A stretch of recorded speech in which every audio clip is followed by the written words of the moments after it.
আল্লাহর রাসূলের জামানায় একজন মহিলা যৌবনে পদার্পণ করেছে। আল্লাহর পয়গম্বরকে ডাক দিয়ে বলতেছে, পয়গম্বর, আমার পিতামাতা আমাকে বিবাহ দেবে, কিন্তু তারা শুধু ধনী মানুষ খোঁজে। কি মানুষ খোঁজে? ধনী মানুষ খোঁজে। ধনাঢ্যবান ছেলে কোথায়? বর্তমান যেমন আমাদের যুগে কোনো হুজুর মুয়াজ্জিন ভালো ছেলের সঙ্গে বিবাহ দিতে চায় না। কে কয় নাম্বার চোর বাটপার তার সঙ্গে বিবাহের জন্য খোঁজে। কথা বলেন ঠিক কিনা? এবার বললেন, পয়গম্বর, আপনার জন্য সুন্দর একটি ছেলে দেখবেন। আল্লাহর পয়গম্বর বললেন, মাগো মা, তুমি কোনো টেনশন করিও না, আমার অসংখ্য অগণিত সাহাবী রয়েছে, তোমার জন্য ভালো একটা ছেলে আমি সিলেক্ট করব। সুবহানাল্লাহ বলেন।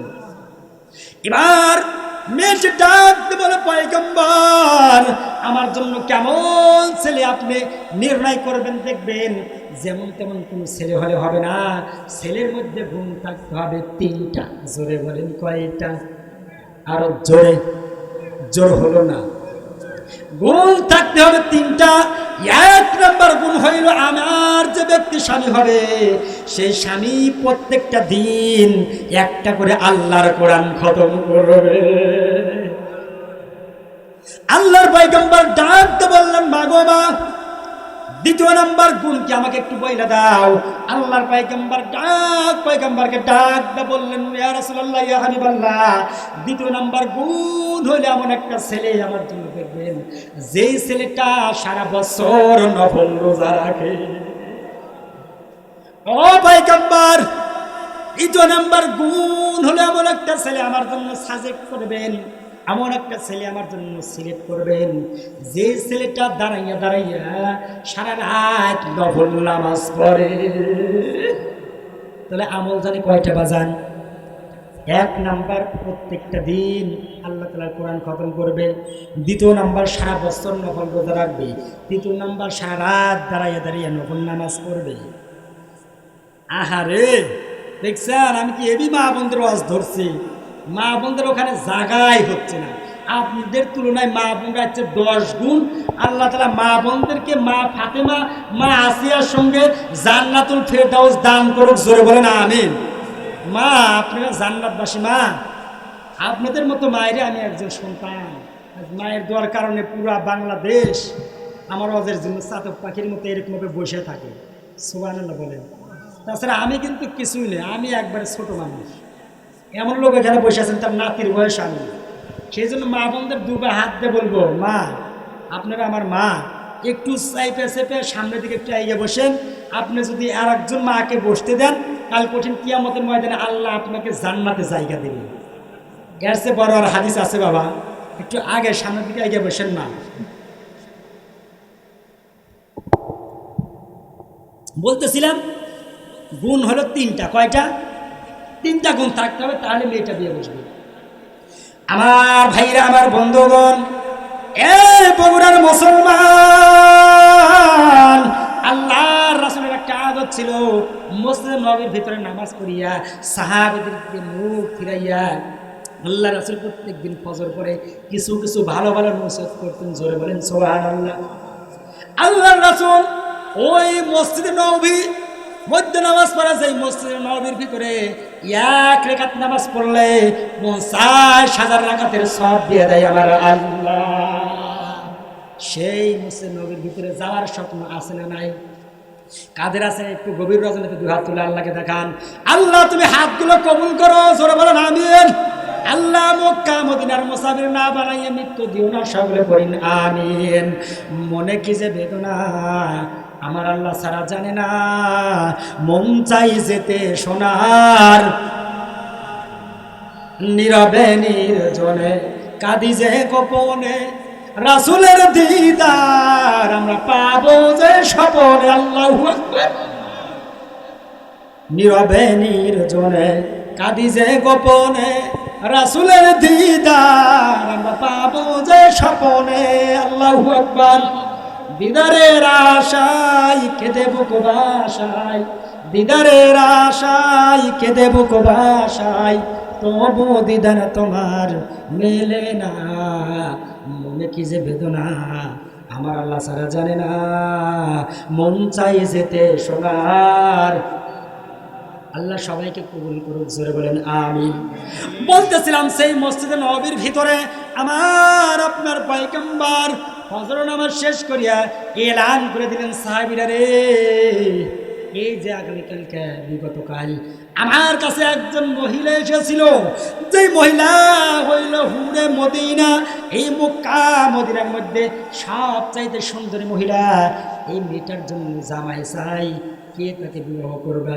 সমস্ত সাহাবীর মনের মধ্যে খুশি, সুবহানাল্লাহ। সবাই মিষ্টি মিষ্টি হাসে, কিন্তু রাসূলের সামনে কে হাত তুলবে? আল্লাহু আকবার। আমার আপনার পয়গম্বর বললেন, সাহাবীরা রে, কিন্তু আর একটা কথা, যেই মেয়েটাকে বিবাহ করবে ওই সাহাবীদের মধ্যে গুণ থাকতে হবে তিনটা। জোরে বলেন কয়টা? আর জোরে। তিনটা গুণ থাকতে হবে। এক নাম্বার গুণ হইল, প্রত্যেকটা দিন যে যুবক মেয়েটাকে বিবাহ করবে আমার আল্লাহ তাআলার একটা করে কোরআন খতম করতে হবে। দ্বিতীয় নাম্বার, সারা বছর রোজা রাখতে হবে। আর তৃতীয় নাম্বার হলো প্রত্যেকটা রাত দাঁড়াইয়া নফল নামাজ পড়তে হবে। এখন তো সুবহানাল্লাহ ঠিকই বললেন। আপনারা বলেন তো দেখি, এই বগুড়া শিবগঞ্জের মধ্যে, এই থানার মধ্যে এমন যুবক কি পাওয়া যাবে? কথা এখন নাকি বাজান? আমার কথা কি বুঝতে চান? তাহলে হে না কিছু বলবেন, পাওয়া যাবে। এরকম যুবক পাওয়া যাবে সারা রাত যারা YouTube, tutor, Messenger, WhatsApp, imo চালানের যুবক পাওয়া যাবে। কথা বলেন ঠিক কিনা? হ্যাঁ, আমি জানি। বলতেছিলাম যুবক ভাইরা, এবার এই কথা যখন আল্লাহর রাসূল এলান করে দিলেন, এই কথাটা তিনবার বললেন, কিন্তু কোন সাহাবী হাত উঠায় না। আল্লাহর রাসূল যখন তিনবার বললেন, গুরুত্বপূর্ণ কোনো কথা আল্লাহর রাসূল তিনবার বলেছেন। এবার যখন তিনবার এলান করে দিয়েছে, এমন সময় কর্নার থেকে একজন আমার মতো হ্যাংলা পাতলা কালো একজন সাহাবী দাঁড়াইয়া বলতেছে, পয়গম্বর আপনার সঙ্গে দাঁড়াইয়া কথা বলার মতো আমার কোনো সাহস নাই, আপনি যদি অনুমতি দেন আমি একটু আপনার সঙ্গে কিছু কথা বলবো। এবার বললেন, তুমি বলো সাহাবী, কোনো টেনশন নাই। ডাকতে বলতেছে, পয়গম্বর আপনার কাছে কি বলবো? ওই আল্লাহ তাআলার কসম, যে আল্লাহ তাআলার হাতের মধ্যে আমার জান, আল্লাহর কসম করে বলতেছি, আপনি যে তিনটা আমলের কথা বলছেন, ওই তিনটা আমল আমি সাহাবীর মধ্যে বিদ্যমান। যখন সাহাবী কথাটা বলছে, ওই জায়গায় ছিল ওমর রাদিয়াল্লাহু তাআলা আনহু। তার রাগ কম না বেশি? একদিন যদি এক রাস্তা দিয়ে যায় বগুড়ার মুসলমান, 40 দিন পর্যন্ত রাস্তায় শয়তান যাওয়া তো দূরের কথা, উকি দেওয়ার সাহস পায় না। সেই ওমর কই, হায় রে, সেদিন কেউ দেখছি মক্কা মদিনার মধ্যে খাওয়া, দিনের বেলা খাইলো, কবে আবার নফল রোজা রাখছে। বুঝতেছি হুরে মদিনা সুন্দরী মেয়েটা বিবাহ করার জন্য হাত পাচ্ছে, হাত উঠাইছে। কিন্তু যতবার ওই সাহস থাকুক না কেন বাজান, আল্লাহ রাসূলের সামনে কথা বলার কোন সাহস নাই। এবার যখন এলান করে দিলেন, আল্লাহ রাসূল বললেন, ঠিক আছে। ওই মেয়েটার কাছে দূত পাঠাইছে, খবর পাঠাইছে। পরের দিন আল্লাহ রাসূল তাদের সঙ্গে লম্বা ঘটনা সংক্ষিপ্ত করে বলতেছি, বিবাহ বন্ধনে আবদ্ধ কইরা দিছে। আবদ্ধ কইরা দেওয়ার পরে এক নয় দুই নয়, ঠিক 90 দিন পর, 90 দিন কয় মাস? 3 মাস। কয় মাস? 3 মাস পরে মহিলা আল্লাহর রাসূলকে সালাম দিছে, আসসালামু আলাইকুম পয়গম্বর। পর্দার আড়াল থেকে মেয়েটা কান্দে। আল্লাহ রাসূল বললেন, মাগো মা, তুমি কি জন্য কান্নাকাটি শুরু করো? ডাক দে বলতেছে, পয়গম্বর কি বলবো, দুঃখের কথা আমার আজও গেল না, মনের ব্যথা। মা আয়েশা সিদ্দিকা রাদিয়াল্লাহু তাআলা আনহা থেকে হাদিসটা শুনেছি, কাল কঠিন কিয়ামতের ময়দানে প্রত্যেক স্ত্রী তার স্বামীর শাহাদাত আঙ্গুল দ্বারা উড়বে। এই একটা আশা নিয়ে আমার জীবনের একটা আশা ছিল। সবচেয়ে কিন্তু যুবক যুবতীদের আশা হচ্ছে বিয়া। কথা বলেন ঠিক কিনা?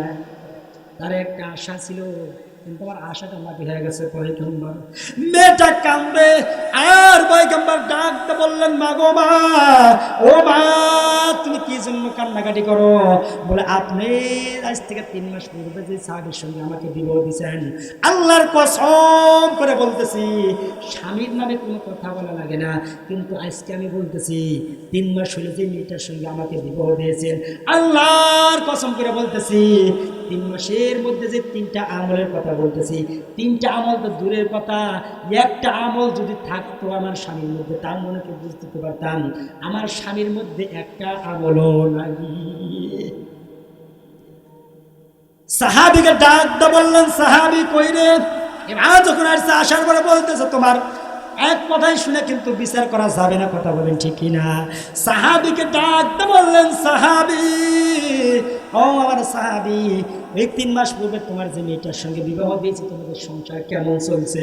ওই কালো পাতলা হ্যাংলা পাতলা সাহাবী ডাক দে বলে, পয়গম্বর আপনি যেই বিবাহের ঘটকালি করেছেন, যেই বিবাহ আপনি করে দিয়েছেন, এই বিবাহ যদি খারাপ হয় আলহামদুলিল্লাহ ভালোই যাচ্ছে। কিছুক্ষণ পূর্বে তোমার স্ত্রী যে পর্দার আড়ালে কান্দে, তোমার মধ্যে নাকি 3টা আমলের একটা আমল নাই। এই কথা ওমর শোনা মাত্র বলে, পয়গম্বর তার কাছে সবসময় তরবারি থাকতো, পয়গম্বর আপনি যদি খালি অনুমতি দেন আর গর্দান আপনার সামনে উপস্থিত করবো। আল্লাহু আকবার। যার ব্যাপারে আল্লাহ রাসূল বলছেন আসাদুহুম ফি আমরিল্লাহি ওমর, সবচাইতে সাহাবীদের মধ্যে কঠোর মেজাজের মানুষ হলো আমার ওমর। আল্লাহর পয়গম্বর বললেন, ওমর বেরে। ওমর তাও বলতেছে, পয়গম্বর আমি সেই দিনে বলবো, কিন্তু আপনার ভয়ে বলার সাহস পাইনি, কিন্তু আমি বলি নাই। আমি জানি ওর মধ্যে কোনো আমল নাই, 3টা আমল তো দূরের কথা। আল্লাহর পয়গম্বর বললেন, ওমর এক কথা শুনে কিন্তু কোনো আমল করা যাবে না, বাদী বিবাদী উভয়ের কথা কিন্তু শুনতে হবে, কথা বলেন ঠিক কিনা? এক তরবার শুনে যদি বিচার করেন, লাস্টে বাদী বিবাদী ঠিকই থাকবে, পড়া মালিক মানুষের হাত পা ধরে মাপ নিবে, কথা বল লাগে। আল্লাহর পয়গম্বর ডাক দিয়ে বললেন, এদিকে আসো। সমস্ত সাহাবীরা এক পাশে, ওই মহিলাটা অন্য পাশে, ডাক দিয়ে বলতেছে, মা গো মা, তোমার স্বামীকে ডাক দিয়ে বললেন খবর কি? সাহাবী ডাক দিয়ে বলতেছে, আল্লাহর কসম করে বলতেছি, যে আল্লাহর হাতের মধ্যে আমার জান, ওই আল্লাহর কসম করে বলতেছি, আপনি যে 3টা আমল দিয়েছেন, ওই 3টা আমল আমার মধ্যে বিদ্যমান। তাহলে এখানে কথা পেঁচ খাইতেছে না বাজান? মহিলাটা বলতেছে একটা আমল নাই, আর এই পুরুষ সাহাবী বলতেছে 3টা আমলে আমার মধ্যে আছে। বেজার লাগছে কি লাগে না? এবার সাহাবী ডাক দিয়ে বলতেছে, পয়গম্বর ভুলবে তুমি মাফ করবেন, আপনার সঙ্গে কথা বলার মতো আমার কোনো সাহস নাই। 1 নম্বর আমল যে লুকিয়ে দিয়েছেন, আল্লাহর পয়গম্বর ডাক দিয়ে বলতেছে, সাহাবী 1 নম্বর আমল দিয়েছিলাম, প্রত্যেকটা দিন আমার উপর যে কোরআন আল্লাহ তাআলা নাজিল করেছে, এই কোরআনটা একটা খতম করতে হবে। সাহাবী ডাকতে বলে, পয়গম্বর আপনি নিজেই বলেছেন, যে ব্যক্তি সূরা ইখলাসের সহিত সূরা ইখলাস কুল হুয়াল্লাহু আহাদ যদি কোনো আল্লাহর বান্দা বান্দে 3 বার পড়ে, তাহলে একটা কোরআন খতম করলে যেই পরিমাণ সওয়াব, ওই পরিমাণ সওয়াব লিখে দেয় আমার আল্লাহ। মেয়েটা পর্দার আড়াল থেকে বলে, হায় রে, আমার স্বামীর মধ্যে একটা গুণ আছে, কি গুণ করলাম, কি জন্য স্বামীর নালিশ আমার এই নবীর কাছে দিয়েছে, আমার তো ভুল হয়ে গেছে। হায় রে, কোন কথা হইল, আগে যদি জানতাম বলতাম, পয়গম্বর একটা আমল আমার স্বামীর মধ্যে রয়েছে, আর 2টা আমল নাই। এবার বেকায়দায় পড়ে গেছে। আবার সাহাবী ডাক দিয়ে বলতেছে, পয়গম্বর আপনি নিজেই বলেছেন 2 নম্বর আমল, সারা রাত দাঁড়িয়ে দাঁড়িয়ে নফল নামাজ পড়তে হবে। আপনার মুখ দ্বারা পবিত্র জবান দ্বারা আমরা শুনেছি, যদি কোনো আল্লাহর বান্দা এলাকার পাশে থেকে, মহল্লার মসজিদ থেকে ইশার নামাজ বা জামাতের সহিত আদায় করে, আর ওই লোকটা যদি ঘুম পারে আর ফজরের নামাজ পরের দিন পড়ে, তাহলে সারা রাত দাঁড়ায় দাঁড়ায় নফল নামাজ পড়লে যে পরিমাণ সওয়াব, ওই পরিমাণ সওয়াব লিখে দেয় আমার আল্লাহ। এবার স্ত্রী বলতেছে, হায় রে, আমি না বুঝা কি জন্য স্বামীর নামে বিচার দিয়েছি আল্লাহ রাসূলের কাছে। আল্লাহর পয়গম্বর ডাক দিয়ে বললেন, তৃতীয় নম্বর আমল কি? বল, তৃতীয় নম্বর আমল সারা বছর নফল রোজা রাখতে হবে।